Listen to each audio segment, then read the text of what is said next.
Welcome and welcome back to the Good Times We Share. Today we're going to be sharing with you a nice simple pasta recipe, which is a pasta with salmon and parsley.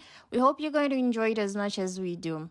So the first step is to prepare your pasta pot. Add enough water to boil 200 grams of pasta, which is enough to save about 3 to 4 people.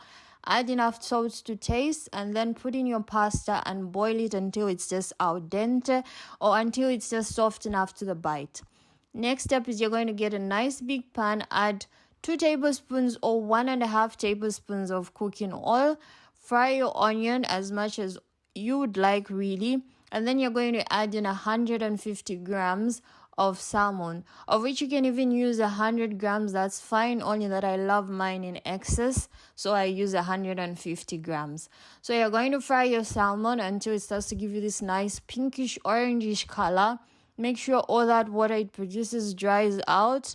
And then if you love excess that you can sprinkle on top after you're done cooking, you can take some off at this point. But if not, whatever is in the pan, add a tablespoon of tomato paste and fry it until that tomato paste water is all dried up.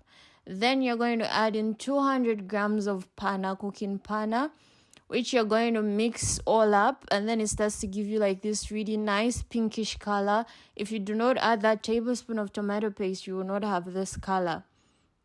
So just mix it all up. Make sure it is all well mixed. After you've made it simmer for like a minute, then put in your pasta that you had boiled earlier and just mix it all up.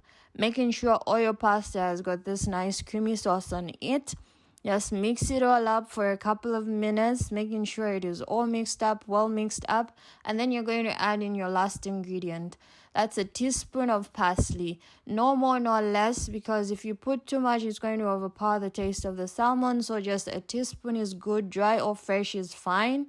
And just mix it up for about 3 minutes. After that, your pasta is ready. Your pasta is done. Buon appetito a tutti. Until next time, it's bye-bye. Don't forget to subscribe and hit that like button. Bye-bye.